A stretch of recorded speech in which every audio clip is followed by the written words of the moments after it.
Hello, welcome to Truck Stop Murder. I am Gary Howard. Thank you for joining me. As you can see, well, you can't see, but I have a special guest with me. I was on her show not too long ago with Dannie After Dark.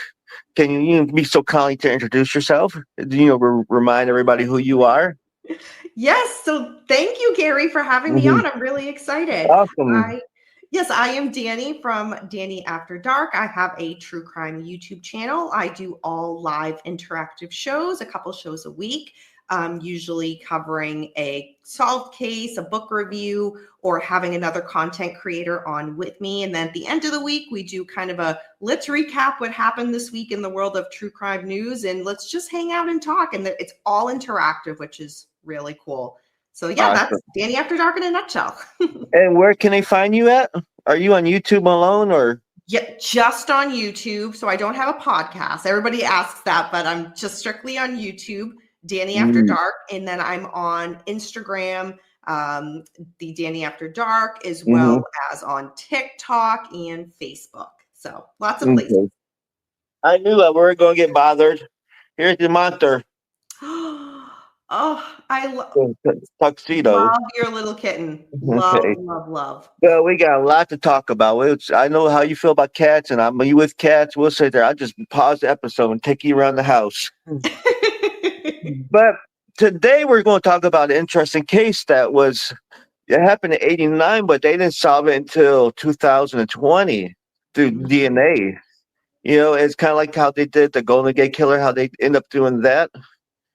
Oh But yeah, Joseph D'Angelo, the yeah, Golden Boy. and Yep. and they're constantly getting new cases solved all the time through genetics stuff like that. Matter of fact, me and my wife Desiree had to upload our DNA to GenFacts. I think that's what it's called. Yes. Where we already got there. So if any murders in my family, well, they're going to be busted. That's But awesome you guys did that. got my wife. It's not going to hurt nothing. We're not one of them people that's paranoid about. Oh, I don't want my DNA out there. Who knows what they're going to control my life. They're going to it's nonsense. Yeah. But on my podcast, what I like to do is I tell you about the truck stops that I stay at. Because I don't know if I remember, I first started listening to Small Town Murder, and they talk about small town. And I was like, well, this truck stop's kind of like my town. And let's talk, and some of the reviews on these truck stops are hilarious. So we're talking about the Flying J in Kansas City, Missouri. And Okay. the reason why I told you might know something about it, right down the road at the Blue Beacon is Aaron from Generation Y. Son works there. Oh, that's cool. That's why he's probably been in his truck stop, get cokes, drinks, or whatever. But it is on 1300 North Corrington Avenue in Kansas City, Missouri. Now, I could tell you right now, I'm not looking at, normally I get my information from Trucker's Path, Mhm. but my phone's tied up with you right now, so I can't do that. But I got it on Google Maps. And, but they still have the wonderful reviews. But I imagine it's probably filled. Usually I give the status about what's there to eat around there and the reviews and what's all that good stuff. You know what? I'm just going to go straight to the reviews because some of these reviews are hilarious. And they have 2,026 reviews with a 3.3 star rating. Out of what, 5? Yeah. Okay. Just So they're checking. not Okay. they're not very good. They are not good truck stop at all. So let's talk about the first one. Yeah, I do wish I would have had Truckers Pass. The very first one is a 1 star review from Deborah Wolf. This is a long one. I've lived in the metro for years, randomly stopping at this stop now and then, usually in my car. At times, though, my ex drove over, then right. So I've experienced both ends. My sister worked here for a bit in the early and mid 1990s. It's always been a small parking as well as both sides. Yeah, this place is busy. Of course, being in Mhm. Kansas City, this time, the outside building feels run down. The lot needs work. I noticed one pump had a bag on it. As I walked in there, there was, I apologize. I'm just going to read it like they No, say it. please. There was a normal hustle and bustle you see in the truck stop. I glanced around before heading into the bathroom and noticed several noticeable empty shelves. Odd. Once I hit the bathroom, seriously gross. Each stall was worse than the last. Attached, they have a photo on it, and it is well, you know what? It's not that bad. Normally I've seen some where some of these truck drivers look like they went in there and blew up. I mean, I don't know if they can't figure out where their ass is at or what, because that'd be everywhere, shit everywhere, you know, Oh gosh. or there'd be water bottles. I've heard learned. I don't know how true this is, but a lot of foreigners, what they'll do is they take water bottles and squirt their, you know what I'm saying, and wipe it with their hand. Then Mhm. they go wash their hands. Oh boy. Let's see what this other gets. 1-star review. This place is the worst. Pay at the pump was such a fright. I had to go to 3 different pumps, and then that pump shut off 4 times while trying to fuel. I will try another 10 miles next time. Which there is a pilot right down the road, not Okay. too far from there. And I'm not going to read. That's a 5-star. But yeah, damn it. I wish I would have got Trucker's Path because some of them are just hilarious. Here you go. Here's a 2-star review. Was asleep in prime parking. Security guard woke me up saying I need to move to oversized parking, that the space was bigger. They are all the same size. Thanks. Not to mention I was asleep, but to come beating on the side of my truck. Be careful here. Always. Anyways, from all kinds of rowdy folks. Well, the thing is, a lot of truck drivers, lots of places they have pay parking. Mm, Like reserve park. So before you get there, you can go online and reserve it. But a lot of truck places, they will just truck star drivers, they'll just take the spot and gamble that people won't run them off. Which, with being Flying J, a lot of times I went to places like that, and they said their policy will not allow them to do so. okay. And here you go. Let me do. I really want excited about getting to this case. So let's try find. Yeah, there's nothing but 1-star review after a 1-star review. Oh Let's boy. see. Yeah, yeah. And I'm I said, curious yeah. that had one 5-star review, you said. That's a big contrast. Let's see. Let's see if one highest rating. Here you go. High, absolutely. Kim said, "Here's your review, rewritten your own words with just. I guess it's someone else rewrote it for her." I arrived Hmm. at October 14th in the evening to spend the night and drop anchor. The night cruise, it smells like I'm a battleship or something. I drop anchor. Especially Frankie was very sweet, and her team is a wonderful crew. Truly one of the best night crews I've dealt with. In the morning, I went to take a shower around 8 a.m. The shower attendant, a man with a gray beard, was outside the shower saying curse words or expletives that I believe was directed toward me for taking about 45 minutes. I've had medical issues, so he took a 45-minute shower in there. So that's where he's getting mad. And they do get up. Some of these showers at these bigger cities, they do get packed up. Hmm. He said, at first, I had planned to leave 5 stars after I could, including the dirty look and rude behavior of the attendant. She was very sympathetic and professional. She said she would coach him and make him sure to understand that not all drivers are in perfect shape. After our conversation, I decided to switch my review back to 5 stars because of how well she handled it. So it sounds like he was in there forever. And like Hmm. I said, some of them places get backed up. There might be 15, 20 drivers lying to take a shower. So imagine if everybody took 45 minutes shower, Right. you Right. know. And I've been to this place. It's a mess. You piss bottles everywhere. Let me find one more 1-star review, and I will get to the case. Well, I was just going to say quickly. So she didn't, in her review, didn't touch upon anything cleanliness wise. It was just strictly like the customer service aspect and like the Yeah, professionalism of the staff. So that's yeah, interesting. Okay. yeah. A lot of these truck stops, like by your major cities, they will be. I'm glad you mentioned that. Let's see. Oh God, one of them. You know what? I'm going to look for this. This one comment said lizards. It's what it's under. Here you go. 1-star review. Truck drivers don't come here, and employees don't care about their job at all. You will wait for showers while there's 3 people and nobody's clean them. Go to Love's. Well, that's not about lizard. But anyhow, let's. So if you're going through there, not to go through there. I mean, there's other truck stops around there, but just go. Depending where you're going north towards St. Joseph, there's some better options. But in your major city, or even take what I like to stop at when I'm going through Kansas City, I'll take 70, and there's a Petro in a TA. That's about 40, 50 miles. Well, I guess it depends on where you're going to. So let's talk about the case today. You Oh, ready? I'm excited. Yes. Okay, we're talking about Fawn Cox. So on the 9th On 9th and Van Buren, while the rest of the family slept, in July 26, 1989, the streets on the quiet streets of West Hanover Township. So this is kind of like north. We're talking about Fawn Marie Cox. She was a bubbly personality, undeniable aurora of charm with her shoulder-length brown hair that framed her gentle face. She was not just a popular figure at Central High School, but also well known in the community as a generous, eager girl. Everybody liked her. She was a good girl. In fact, she wanted to pursue a career that would help her help other people, and like being a nurse or social worker and whatnot. Okay. So Fawn Cox works at the World of Fun. You ever heard that? It's called the No, I World of Fun haven't. Amusement What is Park. that? It's kind of like I think it's related, connected to Six Flags. I Oh, don't know so if it's they have like an like amusement there's like park. a huge roller coasters and stuff like that. Okay. So yeah, she got off work. It was about Fawn Cox worked at the World of Fun at 11 p.m. and then came home and went straight to bed because she had to go to work the next day. Now back then it was pretty hot back then, and I looked up the weather. That was at the time. Now keep in mind in '89 it was like 80. Let me see if I can find it. I'm sorry. This all happened in July, so it was high 80s, low 60s. So it got pretty hot in that area. Not everybody could really afford, central air conditioning.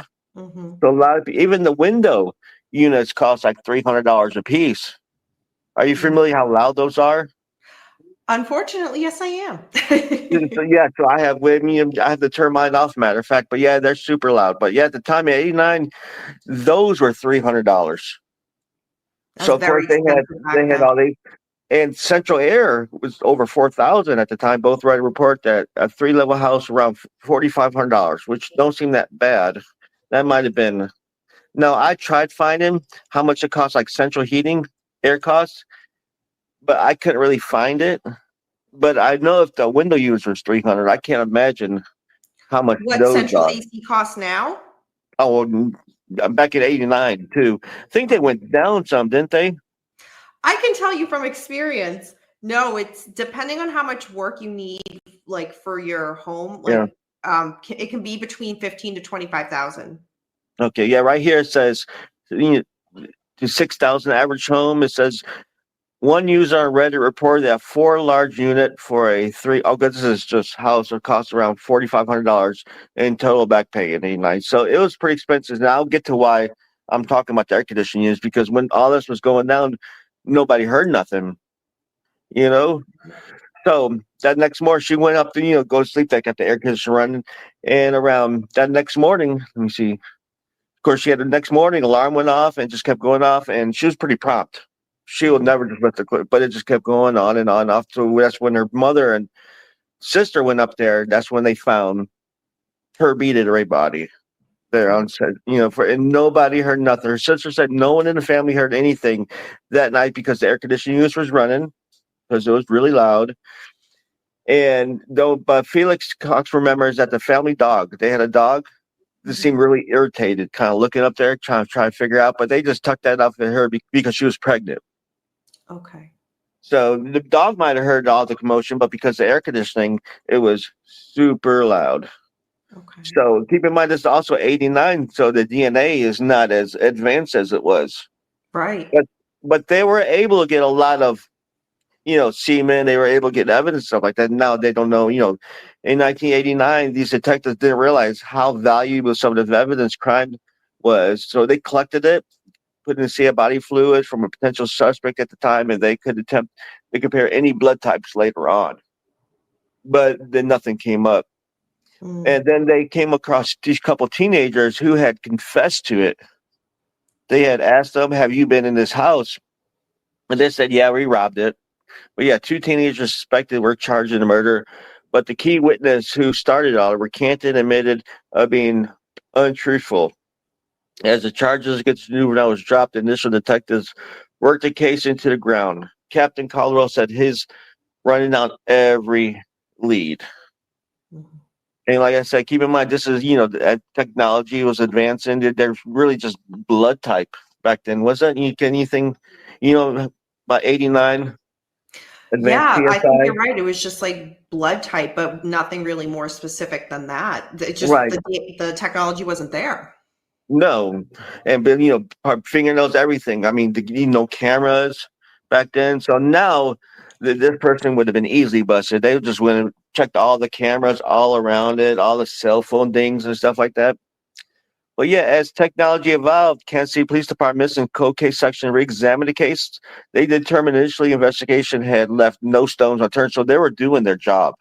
Yeah. But because of the limited, and only science could solve Cox murder. At first, decades of 2000 came around. So the 89, here's 2000s, and they still have not found no leads. The closest thing they had was some teenagers, and they did spend a lot of time in jail. They really thought that the case was solved at that point. But then it recanted. There was long interrogations, and they're finally like, well, and then the DNA the DNA advanced enough where they could figure out they were dishonored. It was not their DNA. There's no way it could have been them. Okay. So they developed. They did get DNA, and they did develop a profile of the body fluids collected in '89. They uploaded to the National CODIS Combined DNA Index System, that CODIS, but came up with nothing. Mm. hmm And not too long after that, this is when genealogical. Genealogy. Oh God, I can hear my wife in there laughing at me right now. You fucking moron. But they said it was too expensive to do at the time.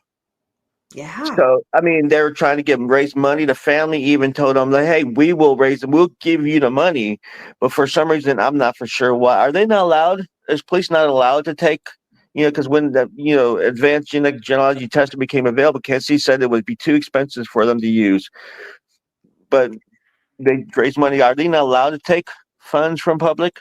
That's still actually, it's interesting you mentioned that because that's still a very much ongoing issue. I don't know. We see that today with families raising money and organizations saying we will pay for the testing, maybe ship it to, this Yeah, organization or this organization. And for some reason, law enforcement, every yeah, jurisdiction is different, every police department is different, but it's like right, they don't want to let it go for some right. reason. In a lot of cases, they don't want to let it go because there's been a lot of situations where they did send it to a third party and they never receive it or they never get it back. I can't remember. There was a case that was like that. They sent it off, and when they sent it back, it just never appeared. Yeah, So that there's was a lot that, all the yeah. DNA evidence gone right there. But fortunate from the FBI decided to start paying for it. Within the middle of the year, the FBI began funded testing. Within a matter of weeks, the case was solved. They figured out who it was. You know, and did you look and see who it was at all? I did not. I purposely didn't look to see who it was so that I could. Okay. So who they found was this guy named Ronald Lee Cox Jr. And this was solved. They got the DNA in 2020, but he died July 30th in 2006 of a drug overdose. He was a real bad drug addict, something like that. So he had died. And, because it was suspicious. They didn't know really what it was, what killed him. They just know this guy dropped dead. They didn't realize later on, they realized that was through drugs because he was a really bad user. So the doctor, using his head for something more than a hat rack, decided, let's save this. Let's put it aside and see what comes of it. And sure as shit, it came up to be her killer. I mean, proof. So you know how genealogy works. Do you familiar with that? I am, You yes. might be smarter than me. So can you kind of explain my listeners, if you don't mind? Hey, I'm sorry putting you on the spot. No, A it's lot of fine. And people it's might funny. not understand. So I have like a brief understanding of it. One of my best friends is really into it and has been for years, but there's been a lot of genealogy sites that have existed for a while, like ancestry.com, for example, where a lot of it was just through, databases prior to the DNA part of it, of just kind of tracking back your ancestral or ancestor line and kind of seeing where that brings you. And a lot of time it's, within your own country. Sometimes it's overseas. Mm-hmm. Adding the DNA component has made it such a more, it's absolutely fascinating can be completely Right. honest, because you're able to track down like second, third, fourth cousins just Mm-hmm. through a DNA sample. Amazing. So on the one hand, it's a great tool to kind of find people you're related to. And we've seen it with a lot. I've seen it in my personal life of people You're right. finding relatives they didn't know existed. But on the Mhm. other hand, Gary, me and you kind of more with the true crime angle, Mhm. we've seen it where somebody has uploaded their DNA and now a cold case is being solved either because their DNA is somewhere down the genealogical line related to the victim or to the Right. perpetrator. We've seen Well, with oh gosh, I'm like with blanking. my understanding, what they do is they take Angelo. yeah, like what they do is they take the strand, right, and they break it down to chromosomes, like from male to female, and just keep breaking it down. It's like a map, and eventually you'll get to them, and then they'll figure out, okay, out of these 100 people who was alive in this area, okay, out of these 10 people who was here, and then after that, now it just because they get there because they, I don't know how they recovered his DNA. Oh yeah, I just told you, duh. But Mm, they're because I know with the Golden State Killer, they actually had to go to his trash can and get the DNA because it's not specifically accurate. They can't just like put a picture of him. I'll put the DNA in a machine, right. and then his picture comes up. It's fast. That's why I'm thinking murder should. Yeah, there's no way. It's the same with Brian Koberger. Hmm. Those murders, they were able to test, they were able to get his father's DNA through a Yeah. trash can. But like you just said, and that's an excellent point that I want to make sure that we touch upon, it doesn't, just because you have a DNA profile, it doesn't like instantly bring you Right. directly to the person. It's Mm, okay, we can see it, they're a distant relative. Now we got to get mm, closer. Um, and right. like you said, were they in this area age wise, do they match this? Hmm. So it's still a lot of work for law Mm, enforcement, but it's as technology is evolving, it's getting more and more easier to narrow it down, which is right. fascinating. Which I'm happy you said that because in this case it wasn't that hard to find to track down because all they had to do is go to her family line and notice this was her cousin.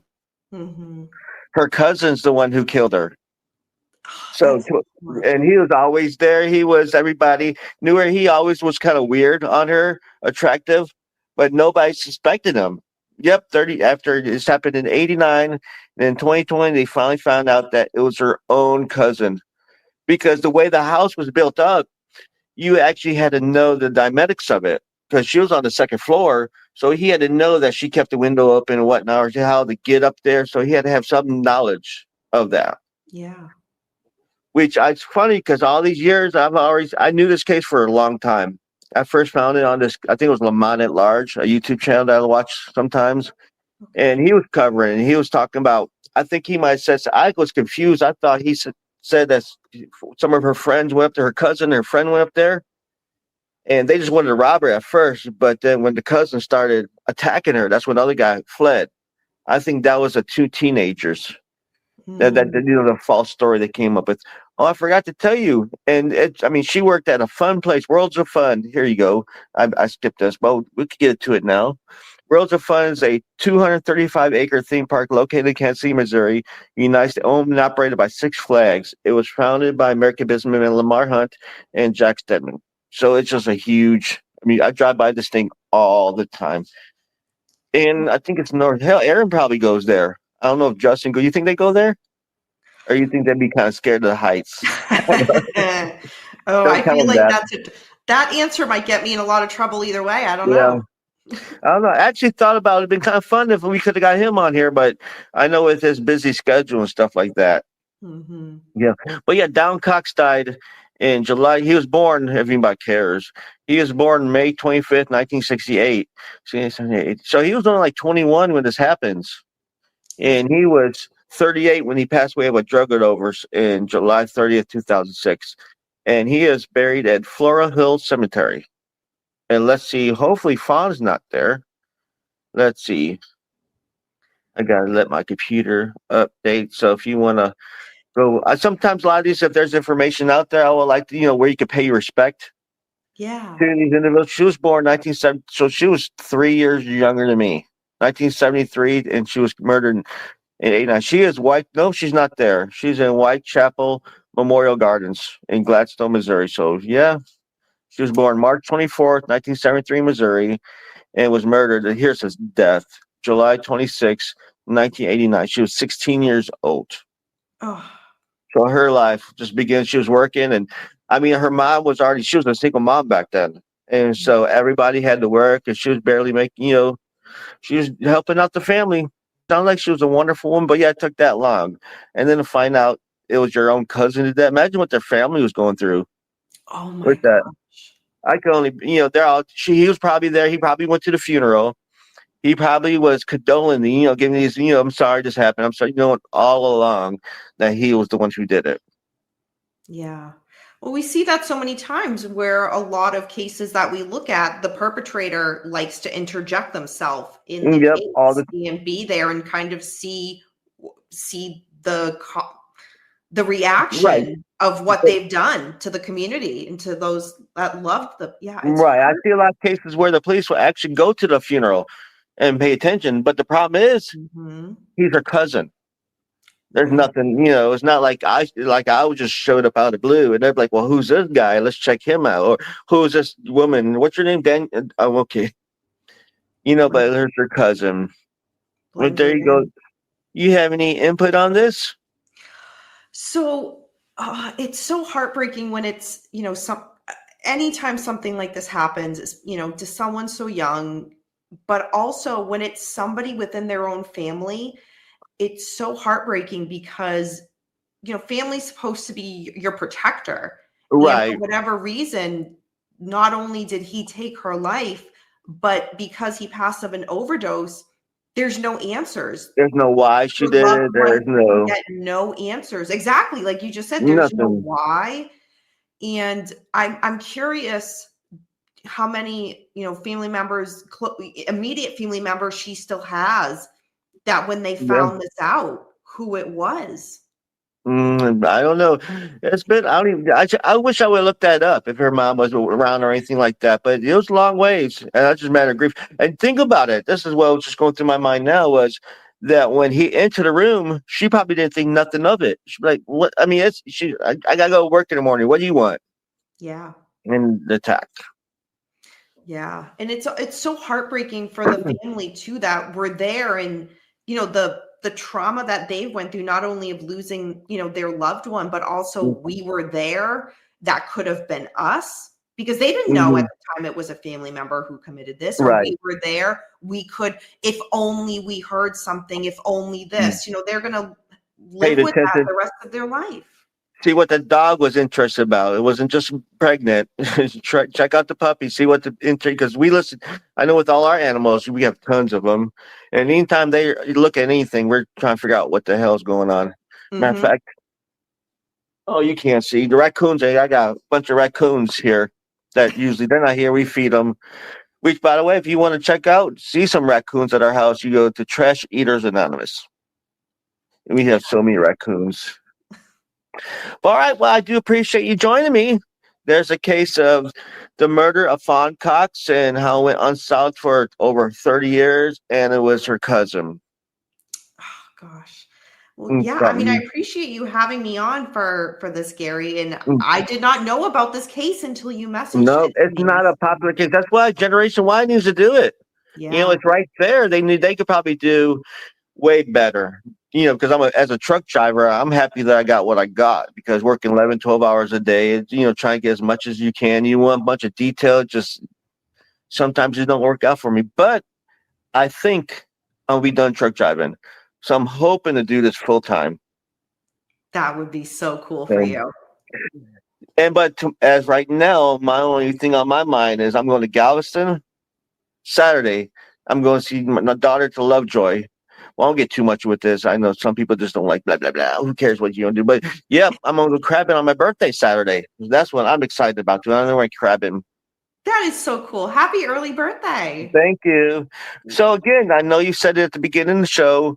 What is your show's name and where they can find you? Yes. Dannie After Dark on YouTube, and I am Dannie After Dark, the Dannie After Dark on Instagram, TikTok, Facebook. So I'm pretty easy to There find. it goes. All live interactive shows. And Gary, I also just want to add one thing. Because this case was solved using, updated technology Mhm. and genealogy, it's so important in regards to people if they want to take the time to either donate or no, not donate the wrong Right, I word, know what you're talking but about. upload their Upload the DNA. DNA. might help solve a case. Or if someone's not comfortable doing that, there are so many companies like Othram Labs, for example, Hmm. that do the work with this type of technology. So Right. donations to them are so important because it Yes. allows cases like this to be solved and for loved ones to get, I mean, there's never closure or there's never No. justice, but answers. No. I think a lot of people, what they're main afraid of, they're like conspiracy seekers. I know my brother's like that. He's just so afraid of Big Brother watching. And we need to end that and everything. Right. That's why if people don't want to, upload their own, make a donation towards, the companies that will do the work and Then let's get some cases solved. some people just don't care. Think about it. And like just like this case, this is definitely a case that needs to be put out there more. Yeah. And neither one of us. But thank you for joining me. I know you're a busy woman. Now, is your name Danielle or is it Danny? Danielle, but a lot of people, You yeah, just call I you was Danielle. I called mean, Danny in college, and then somehow now I'm Danny again now in life, but which is pretty cool. yeah, my daughter's name is Danny. Like, remember I told you that? Love that. Yes, I remember. But with you, nowhere you can find here. You can find me. Just Google me. I do podcasts. I also do YouTube, which I'm trying to get more subscribers on my YouTube channel because I would love to go live on my phone, but I need 1,000 subscribers. You can find me on Castbox, YouTube, iHeartRadio. You can find me in all them places. So thank you for joining me. And like I said, and I say this all the time, you can't fix stupid, but you can sure numb it with a 2x4. We're out of here. Bye.